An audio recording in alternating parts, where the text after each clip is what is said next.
Enfant malade. Pourquoi pleurez-vous, madame?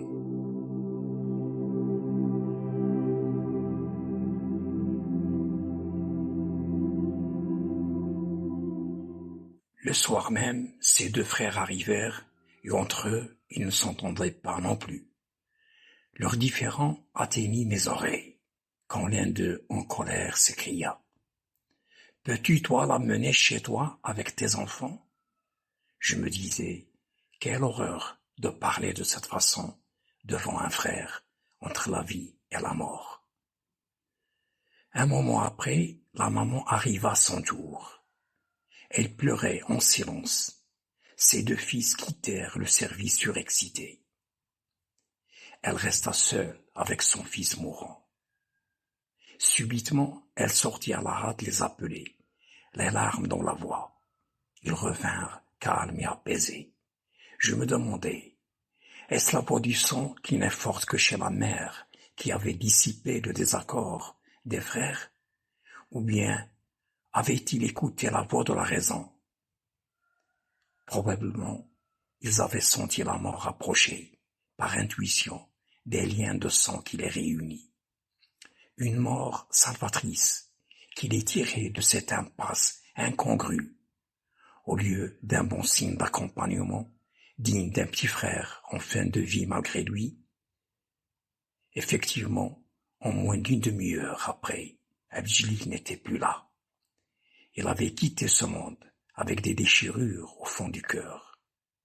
Il s'était séparé de la vie calmement, sans faire de bruit.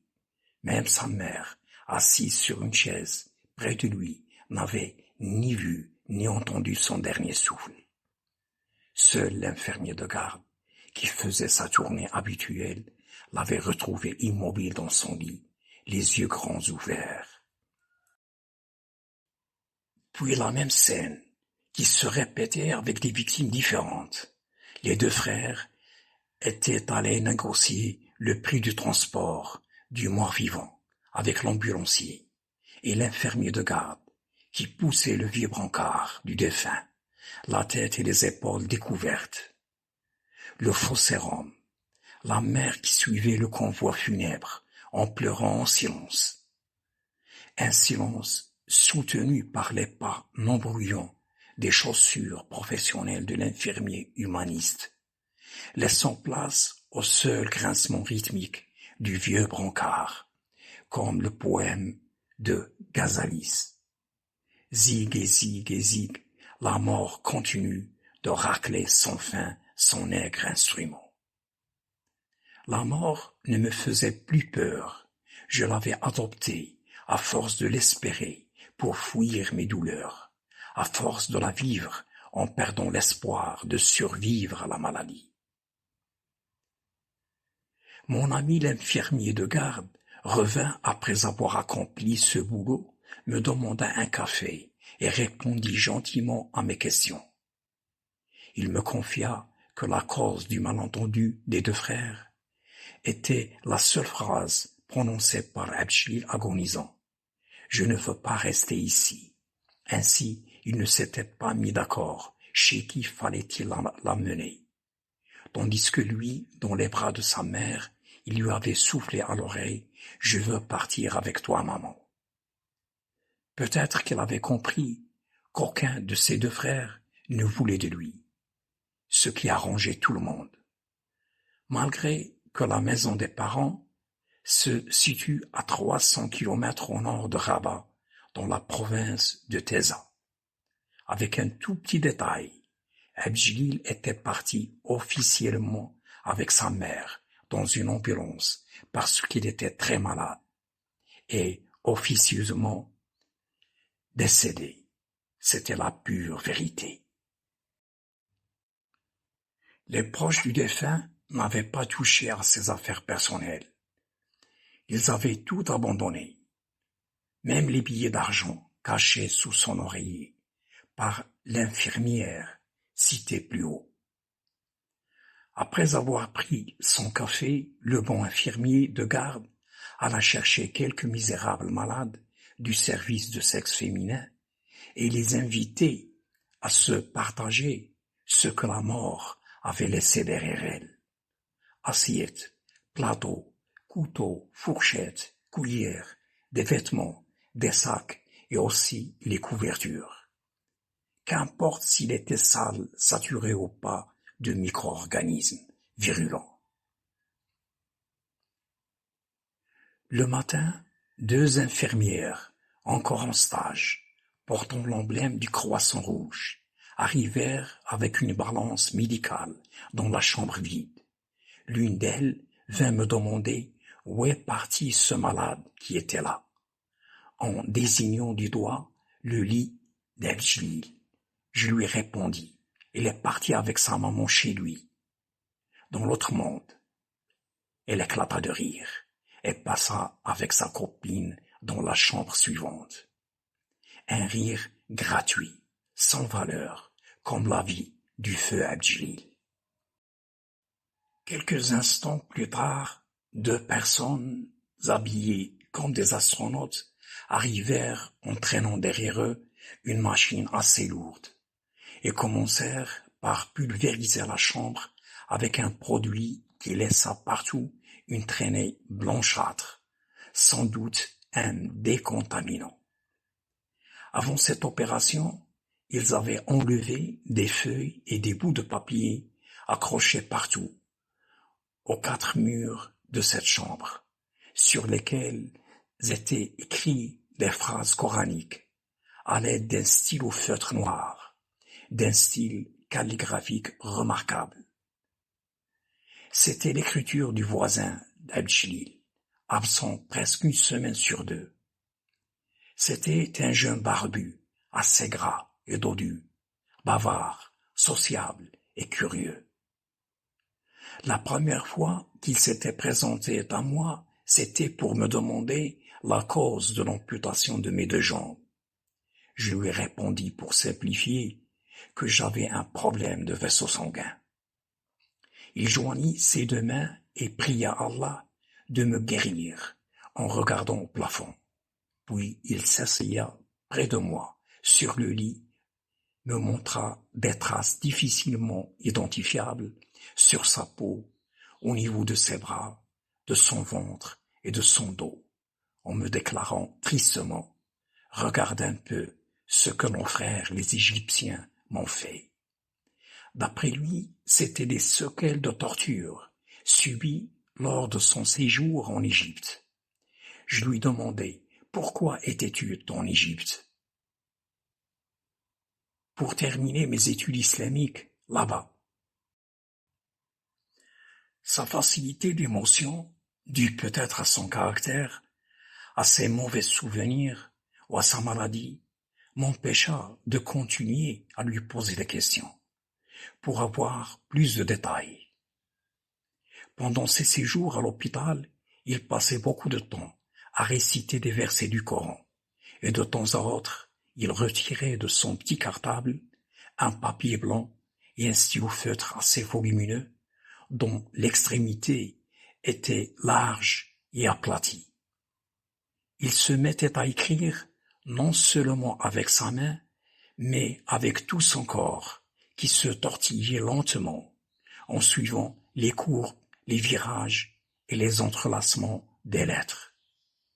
Le résultat était 1 ou 2 phrases du livre saint, d'un style maghribi, élégant et soigné.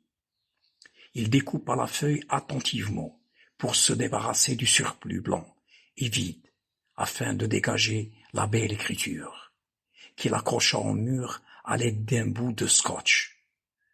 Depuis mon lit, j'étais capable de déchiffrer quelques-unes de ces saintes paroles, telles « Ceux qui croient à ce qui a été descendu et à ce qui a été descendu avant toi et qui croient fermement à la vie future. » Ou encore, c'est à partir de cette terre que nous vous avons créé, c'est à elle que nous vous ramènerons, et c'est d'elle que nous vous ferons sortir à nouveau.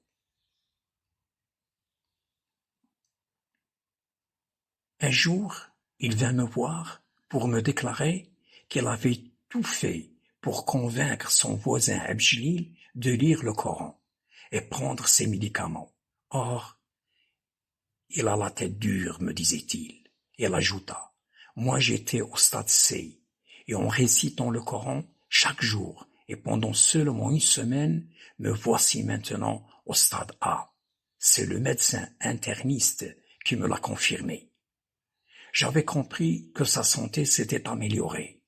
Néanmoins, il n'avait pas cité l'effet de la trithérapie sur sa maladie, étant donné qu'il était séropositif.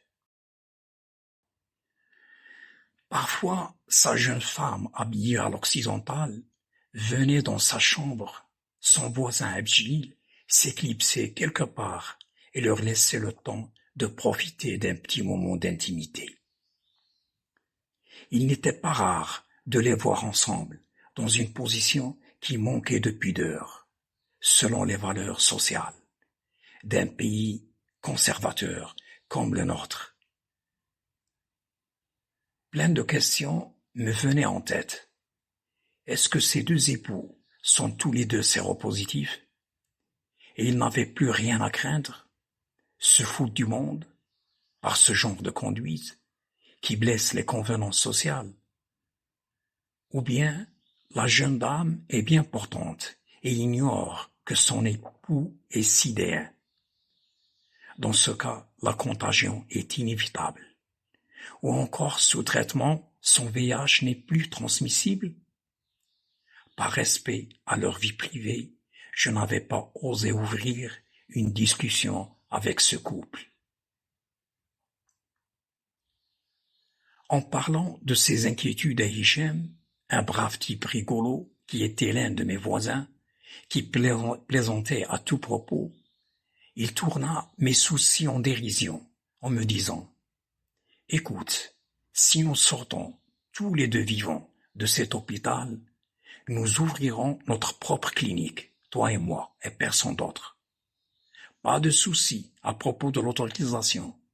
L'argent ouvre des routes même dans la mer.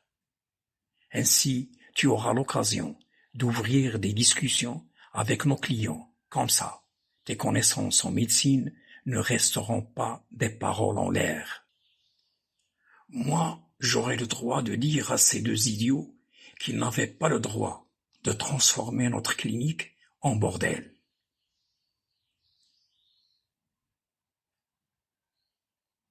Pour aider à la bonne marche de la plaisanterie, je ripostais.